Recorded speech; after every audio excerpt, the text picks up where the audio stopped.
আসসালামু আলাইকুম ওয়া রাহমাতুল্লাহি ওয়া বারাকাতুহু।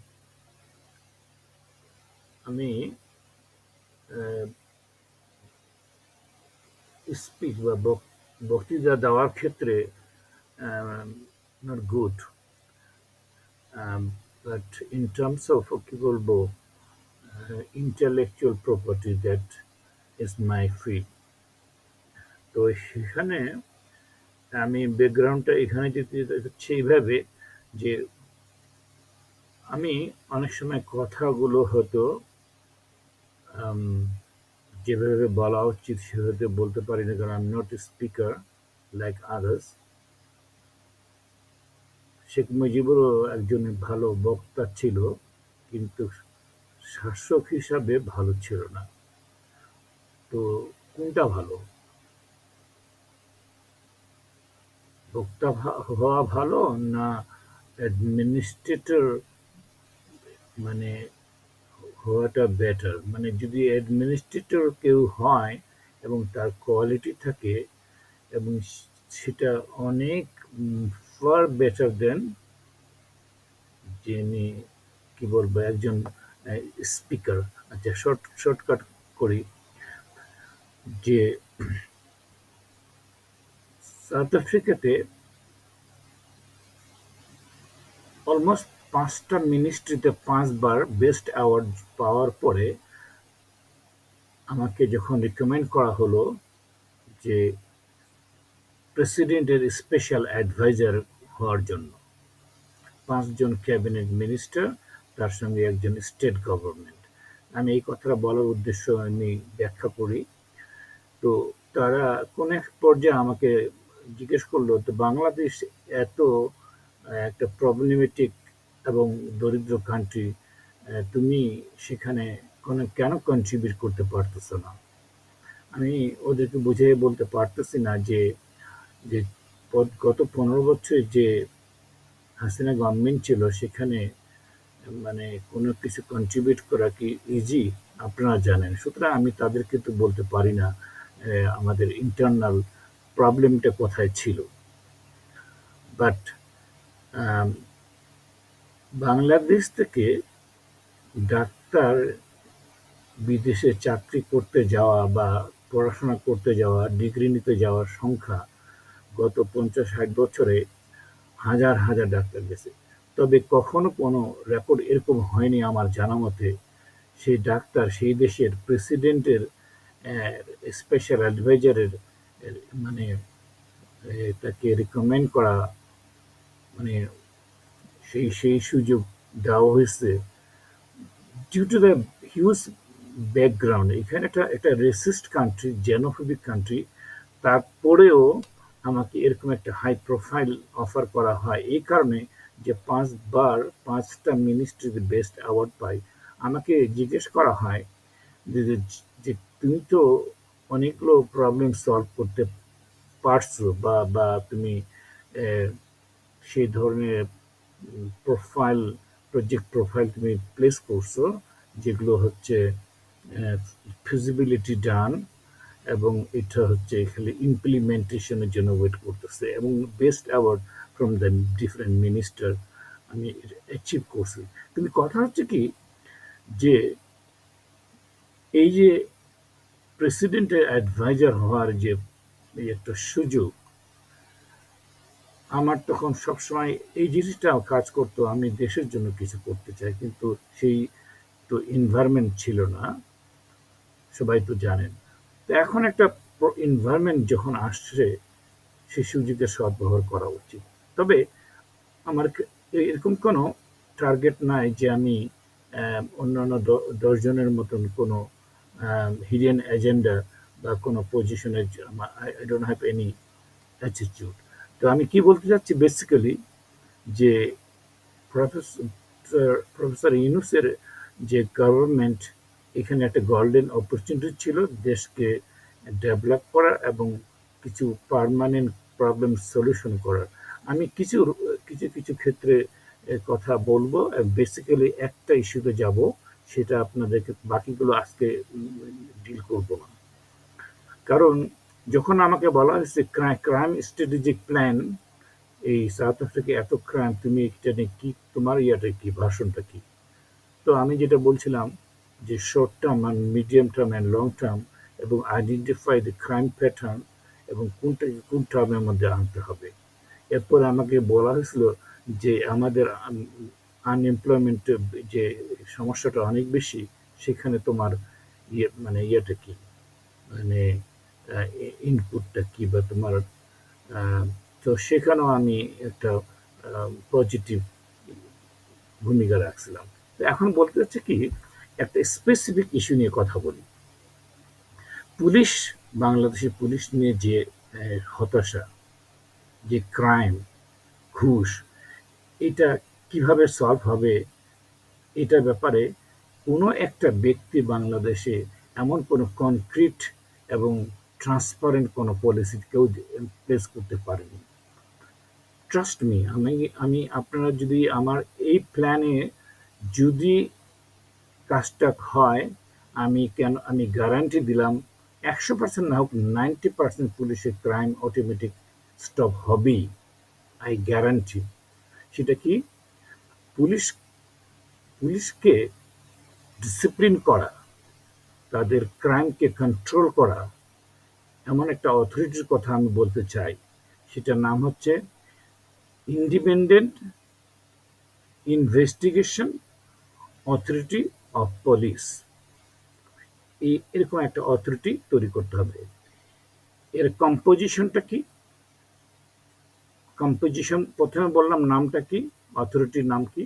এর কম্পোজিশন হবে যে, এবং এমন কিছু হাই প্রোফাইল যাদের গুড রেকর্ডস ব্যাকগ্রাউন্ড আছে, এর মধ্যে এক্স জাজেস হতে পারে, যারা যারা রেপুটেবল জাজেস, এক্স আর্মি অফিসার হতে পারে রেপুটেবল, তারপরে x police officer, magistrate, journalist,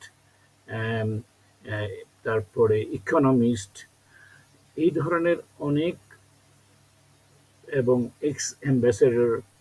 তো এই ধরনের হাই প্রোফাইলস, এবং তাদের যে অফিসটা থাকবে একটা ম্যাসিভ অফিস, একটা হবে হেডকোয়ার্টার, যেটা পুলিশ হেডকোয়ার্টার। একটা পুলিশ ক্রাইম করলে এখন কি করা হয়? কি হয় যে হেড অফিসের সঙ্গে তাকে ট্রান্সফার করে দেওয়া হয়, অ্যাটাচমেন্ট করে দেওয়া হয়। This is nonsense. এই জন্য গত 2 মাস বা 2.5 মাস পুলিশ চুপ করেছিল, ঘুষ টুস খাচ্ছিল না। 3 মাসের মাথায় আবার ম্যাসিভ আকারে তারা ক্রাইমের মধ্যে ঘুষ, আবার একই চরিত্রে ফিরে গেছে। আপনারা সবাই নোটিস করছেন। আমি ইদানিং দেখতেছি যে পুলিশ চত্বর আবার শুরু করছে, এই 74 লাখ টাকা ঘুষ চাচ্ছে, অমুক টাকা অমুক জায়গায় অমুকটা করতেছে। তো আমি এটা পার্মানেন্ট সলিউশনের কথা বলতেছি। মনে হবে কি যোগ, বাংলাদেশে এত জ্ঞানী ব্যক্তি আছে, তারা কিছু করতে পারলো না। Please, please understand me, whether you take it or not, but let me do my part. In exchange আমি তো তার বিনিময়ে কিছু চাই না, ঠিক আছে? আমাকে তার বিনিময়ে কিছু দিতে হবে না। আমি একজন অসুস্থ, বয়স আমার 60-এর কাছাকাছি, আমি মাল্টিপল কমপ্লিকেশন, ক্রনিক ডিজিজে ভুগতেছি। আমার মৃত্যুর আগে আমি বাংলাদেশের জন্য কিছু করে যেতে চাই। You don't have to pay me anything. এই 10 থেকে 15,000 কিলোমিটার দূর থেকে বসে বাংলাদেশের জন্য রাত দিন চিন্তা করি, এবং ক্রাইম দেখলে ব্লাড প্রেশার, সুগার বাড়ে যায়। কেমন জানি একটা মানে ফিলিংস মাদারল্যান্ডের প্রতি। আপনারা ওই দেশে বসে নাকে তেল দিয়ে অনেকে ঘুমাইতে পারতেছেন, আর আমি 10-12 হাজার, যেখানে আমার দেশের সঙ্গে কোনো সম্পর্ক এখন নাই বললেই চলে। কারণ আমার তো সেখানে আমার মানে কি চলাফেরা নাই, কোনো অ্যাক্টিভিটিস নাই, আমার কোনো চাওয়া পাওয়া নাই। তারপরে কিসের এত, কোথায় কেন এত হেরে? তো বলি পুলিশের এই কথা, যে পুলিশ ক্রাইমের এটা একটা এমন একটা সেক্টর, এমন একটা ইস্যু, যে এই প্রবলেমটা সলভ করার মতন কোনো প্ল্যান, কোনো বাংলাদেশে এ যাবৎ কোনো কম্প্রিহেন্সিভ প্ল্যান কেউ করতে পারেনি। তো এই যে independent investigation authority of police, এদের যে কনস্টিটিউশনটা দেওয়া হবে, এরা যেভাবে মানে কি করবে, পুলিশ পুরা ডিপার্টমেন্টটাকে ডিসিপ্লিন করবে এবং জাস্টিস করবে, এবং যত ক্রাইম আসবে, যত রকম লোক বা প্রাইভেট বা যে কোনো সেক্টর থেকে তাদের বিরুদ্ধে নিশ্চিত কমপ্লেন একটা অনলাইনে ফরম্যাট থাকবে, তারা কমপ্লেন লজ করবে।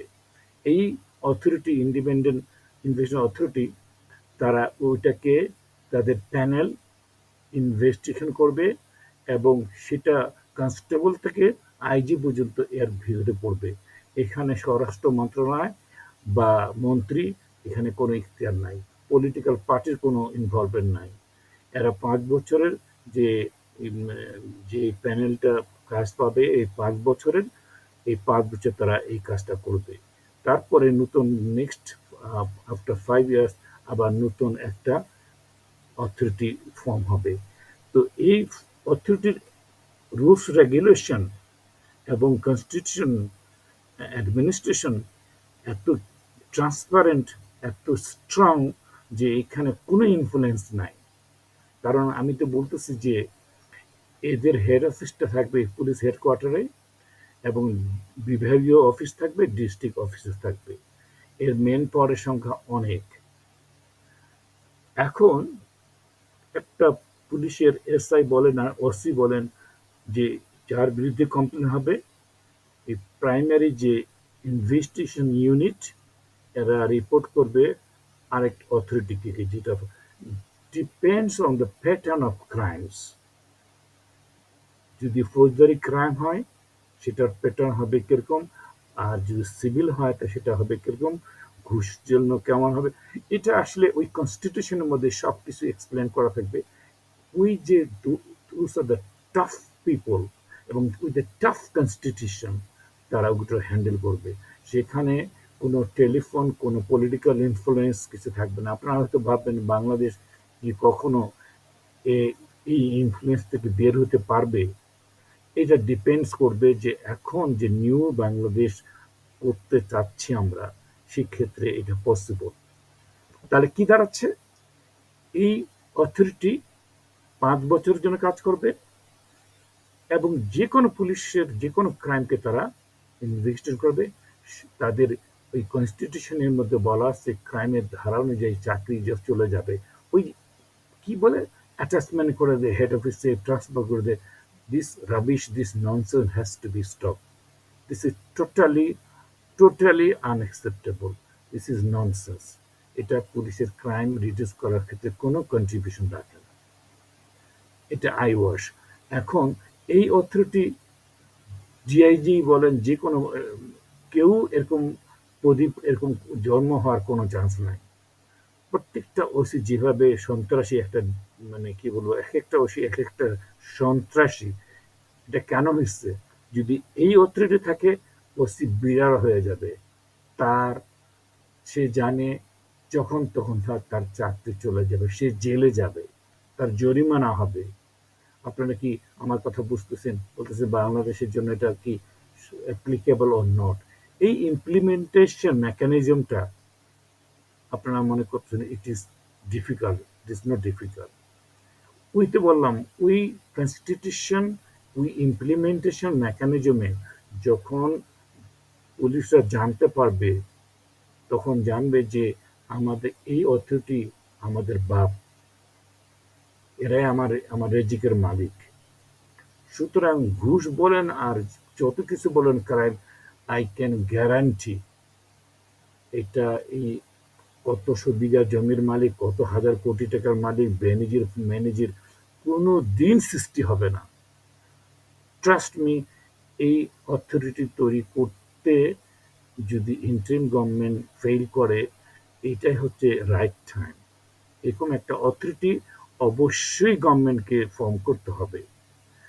এর মাধ্যমে পুলিশের সমস্ত ক্রাইম, আমি 100% না বলি 90% অ্যাকসেপ্ট। যে আপনারা কি কখনো আশা করতে পারেন বাংলাদেশে পুলিশের ক্রাইম 90% মানে সলভ করা যাবে? এরকম কোনো পদ্ধতি, সিস্টেম কখনো কেউ কখনো চিন্তা করছে? এটা সম্ভব। এটা এখন যারা গার্জিয়ান বাংলাদেশের আছে, এই এদের মধ্যে অনেক ডাইনামিক ব্যক্তি আছে, পোটেনশিয়াল ব্যক্তি, যেগুলো আর্মি অফিসারকে হাসিনা টর্চার করে দেশের বাইরে চলে গেছে। এই সমস্ত লোককে ফিরে আনা, এবং যেগুলো ব্যক্তি ডেডিকেটেড দেশের বাহিরে ও ভিতরে, কম করে হলে হলো কত হবে, মোর দেন 15 মিলিয়ন পিপল দেশের বাহিরে। এদের মধ্যে অনেক লোক আছে অনেক ভালো হাই প্রোফাইল এবং অনেক ভালো পজিশন হোল্ড করে, এবং তারা অনেক দেশে অনেক ভালো ভালো কাজ করে থাকে। এদেরকে যদি আপনারা এই কি বলবো রিকোয়েস্ট করে হোক, হান্টিং প্রসেস যেটাকে বলে রিক্রুটমেন্ট হান্টিং প্রসেসের মাধ্যমে এদেরকে যদি ফিরে আনতে পারেন, দেশেও অনেক পটেনশিয়াল ব্যক্তি আছে। শুধু এনশিওর করতে হবে যে এই কনস্টিটিউশনটা এবং এই অথরিটিটা এইভাবে কাজ করবে, এবং তাদেরকে ইন্ডিপেন্ডেন্ট ভাবে কাজ করার সুযোগ দিতে হবে। এখানে কোনো ব্যক্তি, কোনো প্রাইম মিনিস্টার বা প্রেসিডেন্ট পর্যন্ত সেখানে তাদের এখানে না করাতে পারবে না, এবং তারা সেভাবেই, এবং তাদের যে প্রতিদিনের যে বুলেটিন বা কাজের ধারা, এবং সেগুলো সবসময় ডেইলি পাবলিশড হবে, যে এই অথরিটির মানে মান্থলি রিপোর্ট, কোয়ার্টারলি রিপোর্ট, এরা এরা ট্রান্সপারেন্ট এবং পাবলিক মিডিয়াতে আসবে, যে তারা কতজন পুলিশকে অ্যারেস্ট করলো, কতজন পুলিশকে চাকরিচ্যুত করলো, এবং কিভাবে করলো। আমি আপনাদেরকে আর বেশি সময় নিতে চাচ্ছি না, কারণ এটা মানে এটা আমি জানি না এটা বুঝতে কি কঠিন হবে বা করতে বা কঠিন হবে, এরকম একটা সিস্টেম। পুলিশকে ডিসিপ্লিন করাটা খুবই দরকার। এটা হচ্ছে এটা হচ্ছে কি বলবো, it is the brain head of the country. এটা হচ্ছে মেইন কম্পোনেন্ট। এই পুলিশকে যদি ডিসিপ্লিন করা যায়, বাকি সিস্টেমগুলো অটোমেটিক, আর জাস্টিস, ডিপার্টমেন্ট অফ জাস্টিস, তবে এটার ব্যাপারে পরে একদিন কথা বলবো। তো এই পুলিশকে ডিসিপ্লিন করা এবং ক্রাইম স্টপ করা এই অথরিটির মাধ্যমে, এবং যে অফিসগুলো পুলিশ অফিসগুলো আছে, রিজিওনাল অফিস, ডিভিশনাল অফিস, এই অফিসগুলোতে তারা কাজ করবে। শুধু এই যে অর্গানোগ্রামটা চেঞ্জ হয়ে যাবে, এই ইনফ্রাস্ট্রাকচার, এবং তারা তারা যেভাবে ইন্ডিপেন্ডেন্ট ভাবে কাজ করবে, এবং তাদের ইনভেস্টিগেশনের যে যে ইয়েটা কি বলবো সিস্টেম, এবং কনস্টিটিউশনালি তাদেরকে পাওয়ার দেওয়া থাকবে, এটা নিয়ে কোনো বিতর্কের সুযোগ নাই। আচ্ছা, এটা হলো পুলিশের ব্যাপারে। আর একটু টাচ করি বাংলাদেশের ডাক্তার হিসেবে, হেলথ সেক্টরে যত মানে ক্রাইম, হ্যাপাজার, ফ্রাস্ট্রেশন, এরকমই ভাবে একটা শুধু অথরিটির নাম হচ্ছে BMDC, Bangladesh Medical Dental Council. এই কথাটা আমি অনেকবার বলি, এটা হচ্ছে parent organization for the Ministry of Health. এরকমই একটা অথরিটি, যার ঠিক পুলিশের কথা যেরকম বললাম, এক্স্যাক্টলি এটার কার্বন কপি, ওইরকম একটা অথরিটি, যেখানে যে যে যে প্রফেসর, সার্জারি, মেডিসিন, গাইনি, এরকম তারা এখানে এই কাউন্সিলে থাকবে। এখানে কোনো বিএনপি, আমলি কোনো পলিটিক্যাল ইনফ্লুয়েন্স নেই, কনস্টিটিউশন তাদেরকে পাওয়ার দেওয়া থাকবে। সুতরাং যে কোনো পেশেন্ট যে কোনো প্রান্তে ওই অনলাইনে কমপ্লেন করবে ডাক্তারের বিরুদ্ধে, হসপিটাল ম্যানেজমেন্টের বিরুদ্ধে, ইনভেস্টিগেশন, ব্লাড টেস্ট, কেন ওষুধ পায় না, কোনো পেশেন্ট যে হসপিটালে ওষুধ পায় না, সেটাও সে অনলাইনে কমপ্লেন করতে পারবে।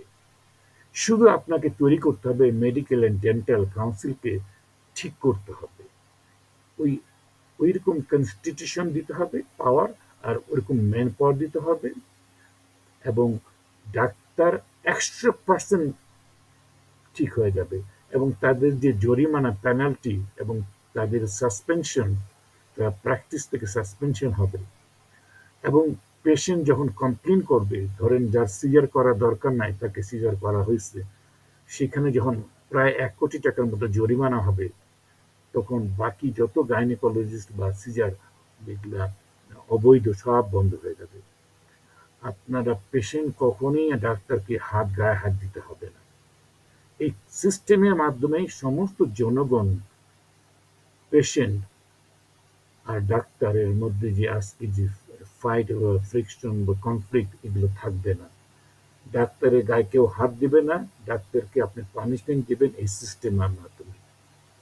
আপনি প্রাইভেট সেক্টরে যান আর গভর্নমেন্ট সেক্টরে যান, এই constitution inside of the medical Dental council এর অথরিটি, এর পাওয়ার এবং জনগণের ওখানে অ্যাক্সেস, জাস্টিস পাওয়ার, সেই ক্ষেত্রে পুরা মেডিকেল কাউন্সিলের মাধ্যমে পুরা ministry of health, department of health will be disciplined. 90% crime like police will be stopped. Okay. Jazakallah khair. Assalamu alaikum wa rahmatullahi wa barakatuh.